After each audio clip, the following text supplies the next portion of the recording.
பாசிட்டிவான வார்த்தைகள், நல்ல வார்த்தை. நல்லா இருக்கிறேன், சந்தோஷமா இருக்கேன், இன்னும் சிறப்பா இருப்பேன், எல்லாருக்கும் நல்லது செய்வேன், நல்லா இருக்கிறேன். எவ்வளவுக்கு பாசிட்டிவா பேசணுமோ பேசுங்க, பேசுங்க.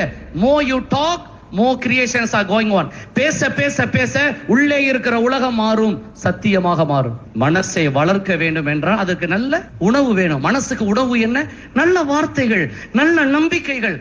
ஆத்துமாவுக்கு உணவு என்ன? நல்ல பிரார்த்தனைகள். உடம்புக்கு என்ன உணவு? நல்ல மூச்சு, குடிக்கிற தண்ணி, நல்ல சாப்பாடு. தெளிவா இருக்கு. ரொம்ப ரொம்ப முக்கியமானது. வார்த்தைகளை சொல்லுங்கள். சொல்ல சொல்ல சொல்ல அது மாறும். சொல்ல சொல்ல உள்ளே இருக்கிற உலகம் மாறும். எல்லாரும் புரிந்து கொள்ளுங்கள். நீங்க வெளியே யாரு, என்ன பேரு, என்ன படிச்சிருக்கிறீங்க, எந்த குடும்பத்தை சார்ந்து இருக்கிறீங்க, அது எல்லாம் இந்த நேச்சர், இந்த இயற்கைக்கு தெரியவே தெரியாது. உள்ளே நீங்க எதை நினைச்சுக்கிட்டு இருக்கிறீங்க, யாரா இருக்கிறீங்க, அது மட்டும்தான் அதுக்கு தெரியும். அதை வச்சுதான் உங்களுக்கு வாழ்க்கை கொடுக்கப்படும். கவலையே நினைச்சுக்கிட்டு இருக்கிற உங்களுக்கு எல்லா கவலையும் கொடுக்கப்படும். கோவப்பட்டுக்கிட்டே இருக்கிற உங்களுக்கு கோவப்படுறது மாதிரி எல்லா சூழ்நிலைகளும் உருவாக்கப்படும். திருட்டையே நினைச்சுக்கிட்டு இருக்கிற ஒருத்தனுக்கு திருடு சம்பந்தமான எல்லா வாய்ப்பும் கொடுக்கப்படும். கொலையவே நினைச்சுக்கிட்டு இருக்கிறவனுக்கு கொலகார தொடர்பு ஏற்படும். நல்லதையே நினைக்கிறவனுக்கு நல்ல தொடர்பு ஏற்படும். இதுக்கு பேர் தான் law of attraction. Everything is connected to everything.